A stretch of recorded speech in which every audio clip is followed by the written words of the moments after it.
오늘 사도행전 8장 흩어진 성도들이 전하는 복음이라는 제목으로 말씀을 나누고 우리 함께 기도하고 성찬을 대하는 시간을 갖겠습니다. 스데반 집사님이 순교를 했지 않습니까? 네, 사울이 그 앞장서서 한 성도를 죽였어요. 근데 이 사울이 얼마나 열심히 했는지 정말 사울처럼 열심히 산 사람도 드물겠다 싶을 정도로 정말 열심히 살았습니다. 너무너무 열심히 살아서 자기와 종교가 다르다고 약간 이단 같다고 사람을 죽이는 데까지 그렇게 열심을 했던 자예요. 사울의 열심이 그렇죠. 그리고 사울은 우리가 아는 것처럼 이 3절에 보니까요, 사울이 교회를 잔멸할세라 그랬어요. 그러니까 스데반 집사님 한 명 죽이는 것에 만족할 수 없는 거죠. 이 교회를, 예수로부터 시작한 이 교회를 완전히 없애버려야 되는 거예요. 파괴하고 싶어서 쉬지 않고 노력했어요. 그리고 또 우리 사울이 변화되는 장면이 이제 다메섹으로 가는 길이지 않습니까? 지금으로 치면 다마스커스라는 시리아의 수도인데, 거기로 가는 길이 예루살렘에서 직선거리로만 한 200km가 돼요. 그러니까 얼마나 먼 거리입니까?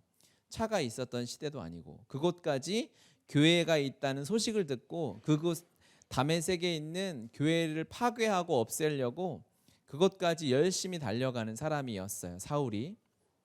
그러니까 사울이 변화돼서 망정이지, 만약에 사울이 변화되지 않았다면 그의 열심은 진짜 헛된 것이었어요.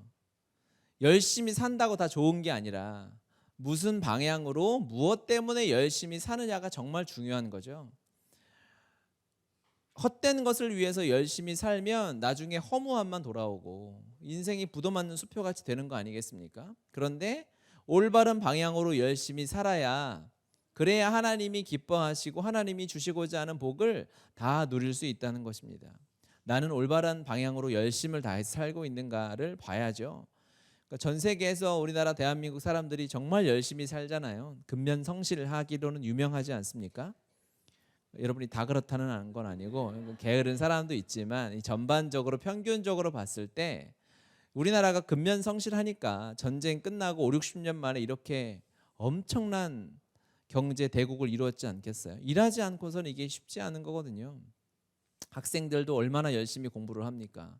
여러분도 다 고3을 지난 분들, 고3 때 독서실 이런 데 다니죠. 독서실이 몇 시까지 하죠? 지금도 그렇더라고요. 새벽 2시까지 해요. 새벽 2시까지 독서실에서 공부를 하고, 공부만 하는 건 아니지만 어쨌든 공부를 하고 돌아와서 한 대여섯 시간 자고 또 학교를 7시, 6시, 8시까지 간단 말이에요. 고3 때부터 그렇게 열심히 해서 대학을 가면 또 열심히 그렇게 동일하게 일해야 취업을 할 수 있고요. 직장에서 대충 일해가지고 승진할 수 있나요? 그렇지 않죠. 정말 열심히 일해야 먹고 살 수 있는 그런 풍토에 살아요. 그런데 왜 그렇게 열심히 살고 있는가? 이거는 잘 봐야 돼요. 안 그러면 사울처럼 허망한 결과가 올 수 있어요. 열심히 살았는데 하나님을 핍박하는, 하나님의 반대편의 길로 가는 삶을 살 수도 있는 거예요. 우리는 왜 열심히 살고 있는가? 무엇을 위해서 열심히 살고 있는가? 사울이요, 얼마나 열심히 살았냐면 우리가 본문 1절에 보면 사울은 그가 죽임 당함을 마땅히 여기더라라 그랬어요. 이 사도행전은 누가 썼죠? 누가가 썼죠. 죄송해요. 누가, 이런 거는 꼭 설교할 때는 해보고 싶어요. 안 웃길 걸 아는데 그냥 넘기기가 어려운 이 떡밥이에요. 이거는 누가잖아요. 누가가 썼어요. 근데 누가가 사울은 그의 죽임 당함을 마땅히 여기다라라고 썼다는 것은 사울의 마음이잖아요. 사울의 마음인데 이게 봐서는 알 수 없는 거예요. 그렇죠? 만약에 객관적으로 봤다면 사울은 거기서 흐뭇해했더라, 표정이 너무 행복했다, 이 정도 표현이 되지, 마땅히 여긴다는 것은 사울이 자기 마음을 고백하는 거죠. 누가는 사울의 제자, 그러니까 사울의 제자니까 되게 이상하다. 바울의 제자였잖아요. 나중에 누가는 의사니까 주치의처럼 바울의 마지막까지 지켰던 사람 아니겠습니까? 그러니까 이 사울이 나중에 바울로 사역을 할 때 아마 누가에게 고백했던 거죠. 나는 그때 진짜 스데반이 죽은 걸 마땅히 여겼다라고 얘기해 준 거예요. 그러니까 그 얘기를 듣고 여기다 쓴 거죠. 우리 스승은 이따위밖에 안 됐다 해가지고 이렇게 써놓은 거예요. 사울은 그때 스데반의 죽음을 마땅히 여길 만큼 엉망이었어요. 그런데 그의 삶을 이렇게 쪼개놓고 보면 진짜 열심히 살았던 거죠. 무엇을 위하여 열심히 살고 있는가? 세상에, 그러니까 내가 여러분이 열심히 사는 것만으로도 삶에 이렇게 위안이 되고, 아 그래 나는 좀 쉬어도 돼라고 위로가 될 때가 있어요. 그런데 그렇지 않아요. 열심히 산다는 것 자체가 그 사람의 삶을 잘 살고 있다라고 보장하진 않아요. 무엇을 위하여 열심히 살고 있는가? 우리 청소년들 여기 이렇게 있는데, 청소년들이 제일 열심히 눈이 땡글땡글한 아이들을 어디서 찾을 수 있는 줄 아세요? PC방에 가면 돼요.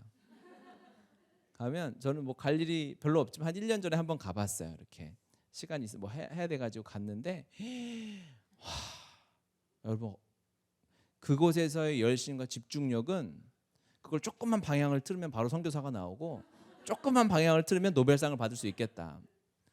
시간이 가는 줄도 몰라요. 시간 가는 줄도 모르고 거기서 온 마음과 정성을 다해서 게임을 하고 집중하고 소리 지르고 막 키보드를 치면서 막 총을 쏘고 하는데, 여러분 안 해보셨죠? 막 총 쏘는 게임 저도 안 해봤는데 얘기 들어보니까 되게 이 마우스에 민감하대요. 그래서 클릭을 한번 이렇게 하느냐 안 하느냐에 따라서 지금 여러분의 설교를 듣는 태도를 보면 우리 청소년 얼마나 집중하는지 몰라 지금. 내 얘기거든. 그래서 마우스를 한번 클릭하고 옆으로 옮기느냐에 따라 사람이 죽고 살고 막 이렇게 한다 그러대요. 그리고 막 요즘 여러분 TV에 보면은 그 총 쏘는 게임을 하려고 막 대회 같은 걸 해요. 상해 이런 데서 뉴스를 이렇게 봤는데 막 체육관에 막 10만 명이 모여가지고 관중들이 있는데 총 쏘는 게임 하는데 막 군복 입고 가짜 총 차고 막 나와요. 얼마나 나중에 얼마나 부끄러울지 모르겠어 그거. 이렇게 하는 건데, 그런데 온 열심을 다해서 그렇게 살아요.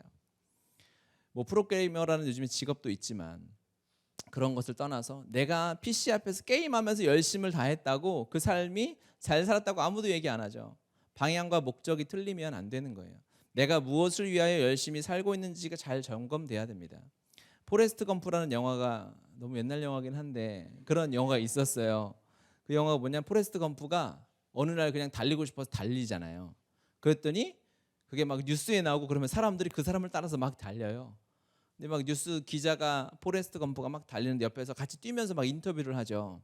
끄떡끄떡 하시는 분들은 이제 주민등록번 앞자리가 7자나 이런 분들이에요. 7자 이상인 거죠. 물어보니까 뭐라고 했더니 나 그냥 뛰고 싶어서 뛴다고. 뒤에 사람들한테 물어보니 뭐라고 하죠? 나는 모른다고. 제가 뛰니까 따라 뛰는 거라고 이렇게 하는 거죠.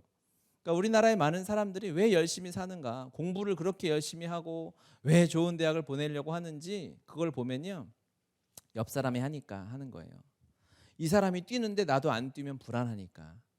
기준이 잘못되면 이런 마음이 생기는 거예요. 옆 사람이 기준이 되면 내가 왜 열심히 사는지 몰라요. 자녀를 키우고 양육하는데요, 부모들의 마음을 흔들고, 사실 이 어린 아이를 키우는 부모의 주머니에서 돈 빼는 건 제일 쉬워요. 말 몇 마디만 하면 금방 흔들려가지고 책 사대고 학원 보내고 막 이래요. 왜요? 이 아이는 저것도 하는데 당신 아이는 뭐 하고 있습니까? 에이 바보 만들려고 그럽니까?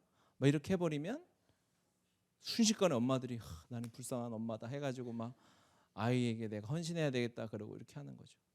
기준이 하나님의 말씀과 하나님의 계획과 나를 향한 뜻이 아니면 모든 열심은 헛된 것입니다. 그렇죠? 그러면 우리는 예수님을 믿는 사람들이죠. 아멘이시죠? 이때는 다 아멘을 해도 됩니다. 아멘. 예수님을 믿는 우리는 왜 살까요? 예수님 때문에 사는 거예요. 우리가 같이 고백합시다. 나는 예수님 때문에 삽니다. 아멘이죠? 물론 우리의 삶 전부가 그렇지 못할 수 있어요. 여러분이 일주일 동안 24시간 내내 예수님 생각하면서 예수님으로 살았다라고 얘기하진 않아요. 얘기할 수, 저도 마찬가지고요. 하지만 우리가 부인할 수 없는 건 뭐가 있냐면요, 우리는 예수님 때문에 사는 거예요. 그렇죠? 예수님 때문에 직장에 나가요. 우리 청소년들 우리 중2잖아 지금. 그렇죠? 그렇죠? 이제 중3이 곧 돼요. 그렇죠? 그럼 금방 고등학생이 되고 금방 수능 본다. 수능이 이제 곧 2주 남았는데 내가 왜 갑자기 겁을 주고 있죠? 왜 공부하냐면 예수님 때문에 공부하는 거예요. 자녀를 키우잖아요. 우리가 아기를 왜 이유식을 먹이고 젖을 먹이고 기저귀를 갈아요? 예수님 때문에 하는 거예요. 직장에서 여러분이 그렇게 고생하시는 일 예수님 때문에 하는 거예요. 그런데 예배 때는 이게 다 아멘 되잖아요. 그런데 실제로 직장의 현장에서는 이게 잘 안 돼요. 왜 안 되는 줄 아세요? 왜 안 되냐면 거기에는 제가 없어서 그래요. 제가 그 얘기를 따라가면서 해줘야 돼. 윤성수 중장 너는 예수님 때문에 일하는 거야 하고 약간 힘들 때 너 왜 인상 써 예수님 때문이야 라고 하면은 우리가 바로 반응해서 돌아오겠죠. 그런데 저는 여러분들을 이렇게 스토킹하면서 따라다닐 수가 없어요. 그러니까 주님이 성령을 보내주셨죠. 성령을 통해서 우리 안에 계신 성령께서 계속 말씀하시게 하는 거예요. 누구의 입을 통해서? 여러분의 입을 통해서. 설교는 제가 하는 게 아니고 사실은 설교를 제일 많이 들을 수 있는 거는 나 유튜브를 계속 들어야지. 그것도 중독돼서 안 좋아요. 들을 필요가 있지만 더 좋은 설교는 뭔지 아십니까? 진리를 내가 내 영혼에 내 삶에 스스로 선포하는 거예요. 어떻게 하느냐? 아침에 일어나서 설거지하면서 엄마들이 나는 예수님 때문에 설교한다. 설거지한다. 예수님 때문에 설거지하는 거야 라고 이야기하는 거예요. 이게 바로 믿어지지 않아요. 막 마음에 감동이 되고 눈물이 나지 않아요. 하지만 진리는 선포하는 거예요. 직장을 출근하면서 나 오늘 예수님 때문에 나가야지. 아침에 일어나서 알람, 요즘에는 알람 소리 이렇게 바꿀 수 있잖아요. 여러분의 목소리가 물론 마음에 안 들겠지만 녹음을 하세요. 예수님 때문에 하루를 살아라 이렇게 해놔보라고. 진리 선포는 놀라운 거예요, 여러분. 우리가 어떻게 변하는 줄 아세요? 진리로 변하는 거예요. 예수님의 진리로 우리가 여기까지 변했어요. 그러면 그 진리를 여러분의 삶에 계속 선포해야 돼요. 선포하는 훈련과 연습이 있어야 돼요. 그래야만 우리가 방향을 놓치지 않아요. 그러니까 예수님 때문에 사는데 그걸 놓치고 돈 때문에 사는 것 같은 직장인들이 제일 불쌍한 거예요. 여러분은 예수님 때문에 제일 기쁘거든요. 그런데 예수님으로 인한 기쁨보다 월급날의 기쁨이 더 크면 이건 안타까운 거예요. 불쌍한 거예요. 그렇게 살 이유가 없는 거예요. 예수님으로 인한 기쁨은 우리의 삶에 충만해야 합니다. 복음은요, 기쁨의 소식이에요.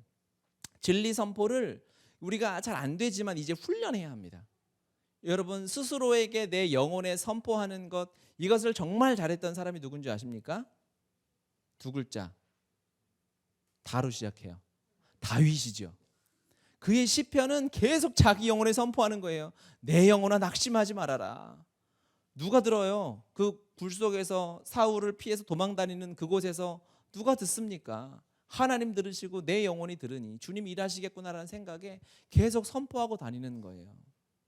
이게 훈련되어지면 이 진리가 내 삶을 지배하게 됩니다. 하나님의 말씀이. 그렇죠? 그래서 아침에 눈을 떠서 선포하시고 아침을 드시면서 선포하시고, 그러니까 기도가 간구하는 기도도 있지만요, 여러분 선포하는 기도가 훈련되시길 바랍니다. 그러니까 식기도할 때도 주님 음식 주셔서 감사합니다. 이 음식 먹고 아프지 않고 건강하게 하나님 나라 위해 살게 해주시라 기도하잖아요. 그래서 한마디 선포하세요. 이 음식은 다 소화될지어다. 이 음식은 내 지방이 되지 않고 에너지가 될지어다. 뱃살이 아니라 힘이 되고 다 체지방이 사라지게 될지어다. 너무 아멘이 이제 행복해지는데 선포하는 훈련들을 해야 됩니다. 하면 실제가 돼요. 우리가 훈련하면 다 할 수 있어요. 왜냐하면 하나님의 형상으로 만들어졌기 때문에, 그리고 예수 그리스도 생명값으로 우리가 회복되어졌기 때문에 이것이 회복되어지고 훈련되어지잖아요. 할 수 있어요. 여러분은 대단한 훈련 지금까지 해오고 있어요. 우리 여기 오늘 하린이나 이레나 아이니 같은 아이들이, 우리도 다 그런 시절이 있었잖아요. 아이들이 잘 아직 훈련 안 된 부분들이 여러 가지 있겠지만 아직 먹는 훈련이 잘 안 돼 있어요. 그렇죠? 그래서 이유식 먹는 아이들, 아직 이래는 짜장면도 아직 못 먹죠. 먹나 봐요? 먹어요? 안 들려요? 저기 방송실 잠옷실에 볼륨 좀 올려주세요. 아이들은 짜장면도 못 먹고 아마 두꺼운 회도 못 먹고 그럴 거예요. 그렇죠? 그런데 여러분들은 여러분의 위장을 20년, 30년, 40년씩 엄청나게 훈련시켜가지고 못 먹는 게 없어요. 뭘 먹어도 다 소화시키는 능력이 여러분의 위장이 된 거예요. 하루에 3끼, 4끼, 누구는 5끼, 간식, 야식을 먹어대니까 위장이 얼마나 건강한지. 이건 어떻게 됐을까요? 훈련되어진 거예요. 우리도 어렸을 때는 훈련이 안 돼서 그 맛있는 초밥도 못 먹었을 때가 있어요. 세상에. 어린아이들은 저희 아이들도 아직 초밥을 못 먹어요. 생으로 먹으면 아직 소화가 잘 안 되니까. 불쌍하죠. 안타깝죠. 세상에. 그렇잖아요. 아직 육회도 잘 못 먹어요. 이럴 순 없잖아요. 이거 너무 불공평한 세상 아니에요? 훈련돼야 되는 거예요. 우리 영적인 것이 동일합니다. 마찬가지예요. 하나님 안에 우리가 진리 선포가 훈련되어져야 합니다. 여러분의 영혼이 다운될 때, 우울해질 때, 답답할 때 우리가 할 수 있는 것은 무엇일까요? 찬양 들을 수 있어요. 말씀 들을 수 있고 말씀 볼 수 있지만 가장 먼저는 일단 선포하고 들어가는 거예요. 내 영혼이 어찌 이 세상의 돈 때문에, 세상의 성공 때문에, 내 성적 때문에 우울해질 수 있겠어요? 그럴 수 없어요. 우리는 그 정도 하찮은 존재가 아니거든요. 하나님의 말씀을 따라 하나님의 능력을 따라 살아가는 복음을 가진 하나님의 사람들입니다. 아멘이지요. 우리 좌우에 축복합시다. 당신은 기쁨의 복음을 가진 사람입니다. 아멘. 아멘. 아멘. 네, 너무 기쁘다고 때리지 말고요. 근데 이 기쁨의 복음의 특성은 뭐냐면 8절에 나오잖아요. 그 성에 큰 기쁨이 있더라 그랬어요. 복음이 전해지는 기쁨이 있어요. 이 기쁨은 사실은 감춰지지가 않습니다. 감출 수가 없어요. 그러니까 8장 우리 본문 3절에 보면 사울이 교회를 잔멸할 때 각 집에 들어가 남녀를 끌어다가 옥에 넘기니라 그랬어요. 어떻게 옥에 가둘 수 있었을까요? 그들이 사울이나 이 바리새인들이나 기존의 유대인들이 예수 믿는 사람들을 잡으러 왔을 때 예수님을 부인하지 않았기 때문에 그래요. 이 종교 범죄들은 부인하면 거의 해결이 되죠. 무슬림들이 기독교인들을 막 죽이고 협박할 때 어떻게 하죠? 동일하게 부인하라고 합니다. 예수를 부인하면 살려줄게. 예수를 부인하면 잡아가지 않을게 라고 합니다. 그런데 이들이 감옥에 갇혔다는 것은 부인할 수 없었다는 거예요. 복음은 너무너무 기쁘기 때문에 부인되어지지 않습니다. 그런데 여기서 그냥 부인하지 않았다는 사실은 어떠한 의미가 있냐면 조금 전에 스데반이 죽었어요. 스데반 집사님이 순교를 했는데 그럼에도 불구하고 예수 그리스도를 부인하지 않았다는 것은 죽음에 대한 두려움보다 이 복음의 기쁨이 더 크다는 것이죠. 그래서 아가서 8장 6절에 보면 넘겨주세요. 제가 안 갖고 나왔네. 같이 한번 읽겠습니다. 너는 나를 도장같이 마음에 품고 도장같이 팔에 두라. 사랑은 죽음같이 강하고 이렇게 말씀합니다. 사랑은 죽음보다 강해요. 복음이 사랑이지 않습니까? 죽음보다 강하기 때문에 여기서 스데반 집사님이 죽었는데 복음은 부인이 안 되는 거예요. 그렇죠? 바울이 뭐라고 고백했습니까? 내게 사는 것이 그리스도니 죽는 것도 유익하다 그랬어요. 어떻게 그럴 수 있었을까요? 예수 그리스도로 살아가는 그것이 나에게 전부이고 기쁨이기 때문에 죽음을 뛰어넘는 기쁨이 있는 거예요. 사실 복음엔 이게 당연한 것입니다. 그래서 예수 믿는 사람들은 죽음이 두렵지 않은 거죠. 하나님이 주시는 기쁨이 이 세상에 만났던 어떠한 기쁨하고 비교할 수 없는, 예수님을 만나면 사람이 변화되거든요. 그렇죠? 진정한 변화가 찾아온다 이렇게 우리가 이야기하죠. 진정한 변화는 세 가지 변화를 반드시 따라와야 합니다. 첫 번째는 주인이 변해야 되고요. 그렇죠? 내 주인이 누구인가? 두 번째는 사랑의 대상이 변해야 되죠. 그리고 가치관의 변화가 따라오게 되죠. 가치관의 변화를 어떻게 점검할 수 있냐면 내 기쁨의 이유를 점검해 보면 내 가치관이 변했나 안 변했나를 보면 알 수 있어요. 우리 순장님들은 당연히 처음 들을 리가 없고 한데 너무 처음 듣는 것처럼 이렇게 계셔가지고 이럴 땐 제가 참 당황스러운데 시편 4편 7절 말씀 같이 한번 보겠습니다.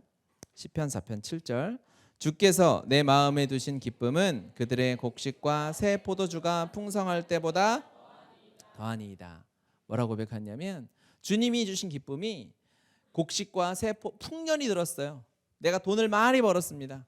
내가 기도가 응답이 되고 내가 꿈꿨던 것들이 내 비전대로 잘 인생이 풀리는데 이것들보다 하나님 그분으로 인한 내 삶에 주신 기쁨이 비교할 수 없을 만큼 크다고 고백하는 거죠. 복음은 기쁨의 이유를 근본적으로 변화시키는 능력이 있습니다. 예수님 때문에 우리가 기뻐하는 이유가 바뀌는 거죠. 이 기쁨의 복음을 만나면 기쁨의 이유가 바뀌게 됩니다. 예수님 때문에 기뻐지게 되는 것이죠. 예수님을 만나는 사실이 내 삶의 가장 기쁨이 되는 것입니다. 아멘이죠. 아멘. 그래서 우리가 예수님이 주시는 기쁨이 너무 크기 때문에 세상의 성공, 세상 사람들이 기뻐하는 것에 우리도 그것이 기쁨이 없다는 것이 아니에요.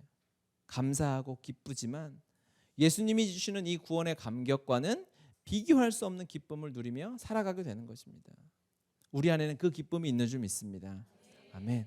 이것은 우물과 같아요. 목마를 때 물은 그대로 있잖아요. 그렇죠? 내가 물을 노력해서 길어야 그 기쁨을 누릴 수 있지 않습니까? 그렇죠? 노력하지 않으면, 누리지 않으면, 내가 그곳으로 나아가지 않으면 하나님의 이 완전한 사랑을 우리가 누릴 수 없어요. 이 말씀 같이 한번 읽어볼까요? 나를 사랑하는 자들이 나의 사랑을 입으며 나를 간절히 찾는 자가 나를 만날 것이니라. 아멘. 이 말씀이 무슨 말씀입니까? 이 말씀을 쉽게 그냥 보면 오해할 수 있죠. 아, 내가 주님을 사랑해야 주님도 날 사랑해 주시는구나 라고 오해할 만하죠. 그런 뜻인 것 같잖아요. 그런데 그게 아니죠. 주님의 사랑은 이미 완전히 완성되어져 있어요. 그러니까 그것을 내가 그 사랑에 가서 사랑을 누리기만 하면 되는 거예요. 나의 노력이 필요하다는 것이 아니라 누리라는 거예요. 바라보고 누리면 그것이 내 것이 돼요. 하나님의 말씀은 이미 다 완성되어져 있어요. 이 하나님의 말씀을 누리는 방법은 무엇일까요? 막 노력하는 걸까요? 같이 훈련한 그 차원은 다음이고요. 먼저는 하나님의 말씀을 읽는 것이죠. 아침에 말씀을 여는 것이에요.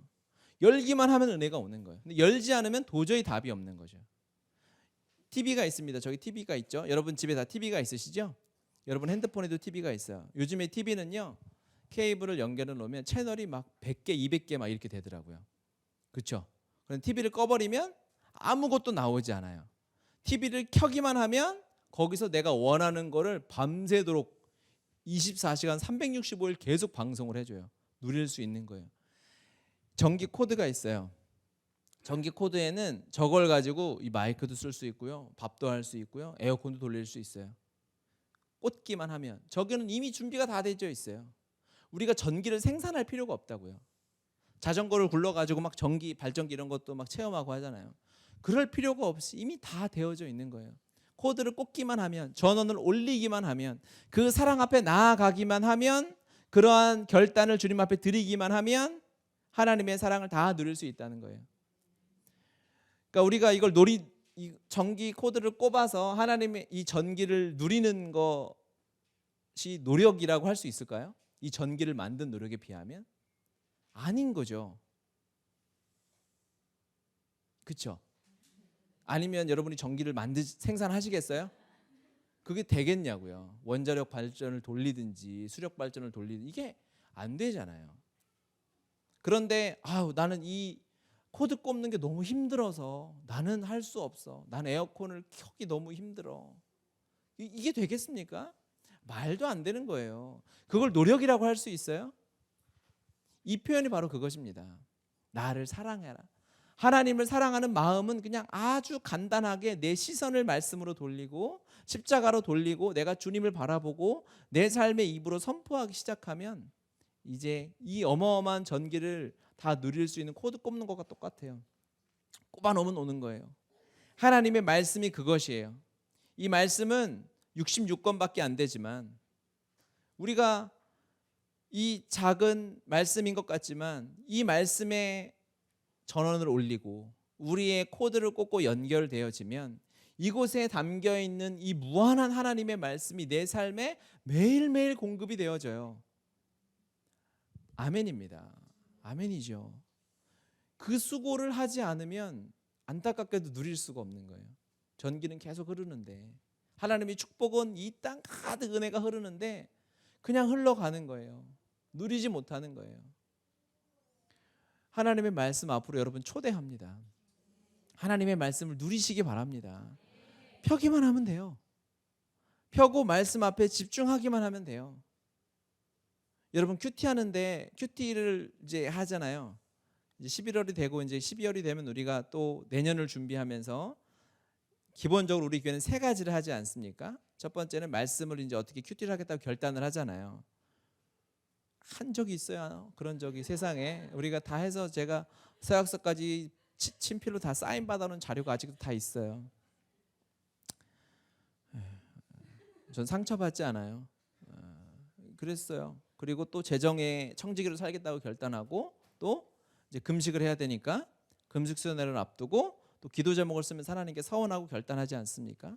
최소한 세 가지의 결단을 주님 앞에 드리잖아요. 이게 하나님 앞에 노력하는 거예요. 노력하는 게 아니에요. 하나님이 이미 수천 년의 역사를 통해서 다 이뤄놓으신 거를 그냥 우리는 누리는 거예요. 고속도로를 지나가면서 톨게이트비 800원이 아까우면 걸어 다녀야 돼요. 그렇잖아요. 지하철 버스 카드 찍으면서 1200원이 아까우면 자전거 타고 다니든가. 근데 800원 내면 수십 킬로 되는 데까지 그냥 우리를 데려다 주잖아요. 이 작은 헌신과 노력이 귀찮고 힘들면 이거는 진짜 너무 양심 없는 거고, 하나님의 사랑을 누릴 방법이 눈앞에 그대로 있어요. 이걸 노력이라고 할 수 없어요. 헌신이라고 할 수 없어요. 훈련이라고 하기도 아주 민망한 거예요. 하지만 너무 안 하니까 우리가 함께 훈련하자라고 하는데, 여러분 이 시간 우리 11월 이제 첫째 주입니다. 다시 한번 말씀으로 살겠다라고 결단하고 헌신하시기 바랍니다. 아멘. 우리 카톡방에 보면 매일 읽어야 할 말씀 표를 그대로 해놨어요. 그리고 묵상해야 할 그거를 다 만들어놨어요. 그대로 따라가기만 하면 돼요. 그렇죠? 그리고 하루에 우리가 밥도 1시간 2시간 먹는데 말씀 묵상하는데 누가 30분 40분씩 해요? 안 하잖아요. 10분만이라도 15분만이라도 투자해서 말씀을 읽고 묵상하고 하나님 앞에 나아가면 죽음보다 강한 이 놀라운 복음의 기쁨을 다 누리는 삶을 살게 될 줄 믿습니다. 저는 여전히 꿈꾸고 있어요. 우리 교회 순장님들이 13명인가 14명인가 있어요. 순장님들 카톡방이 있다고요. 그 방에 우리 순장님들이 다 큐티를 올려놓은 거예요. 지금은 하루에 1-2명 올려요.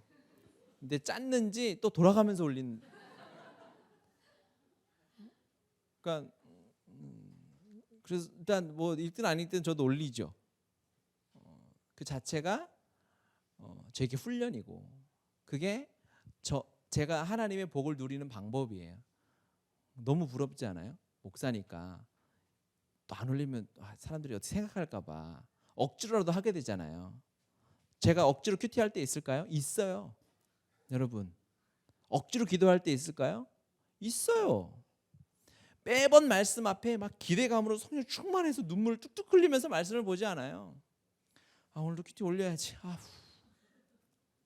읽지도 않는데 이거 올려야지. 하지만 그것이 저를 여기까지 오게 한 거예요. 마음의 동기, 내 감정이 중요한 게 아니라 이것은 그냥 순종하는 것이 중요한 거예요. 이 훈련 앞으로 여러분 초대합니다. 그럼 무한한 하나님의 이 복음의 영광을 누릴 수 있게 됩니다. 아멘이죠? 아멘. 자, 그러면서 이 복음이 이제 흘러가기 시작합니다. 복음이 사마리아로 흘러가는데, 이 사마리아로 흘러가는 건 우리 다음 주에 이제 또 이 빌립을 통해서 이렇게 나눌 텐데, 가장 기본적으로 원리만 보면요. 4절 같이 한번 읽겠습니다. 그 흩어진 사람들이 두루 다니며 복음의 말씀을 전할세.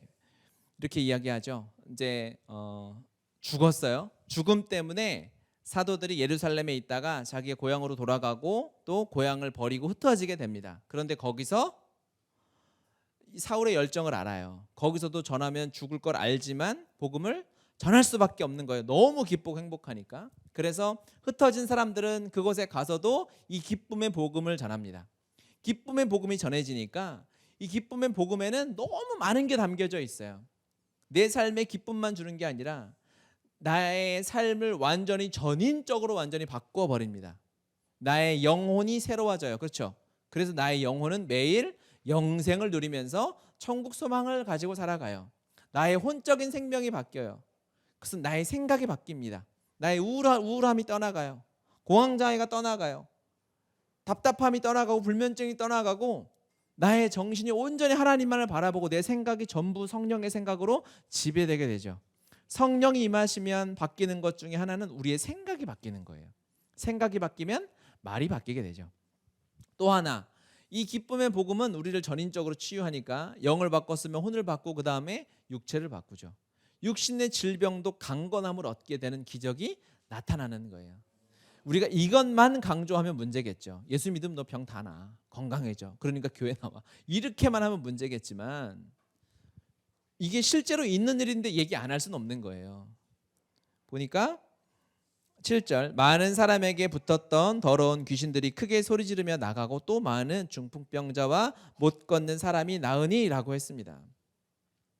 예수를 믿으면 실제로 하나님이 우리의 육신에 주셨던 아픔들, 육신에 우리가 지금 가지고 있는 아픔, 병, 연약함, 이것들이 고쳐지고 새로워지게 될 줄 믿습니다. 복음은 가능하게 합니다. 우리의 영혼을 하나님이 창조하신 원형으로 회복시켜요. 그러면 우리의 생각도 우리의 마음도 원형으로 회복시키십니다. 그것은 당연히 우리의 육체도 고치는 것을 담고 있는 거예요. 주님은 우리의 몸을 고치시는 분이십니다. 믿으시기 바랍니다. 어떻게 믿음을 나타낼까요? 선포하는 거예요.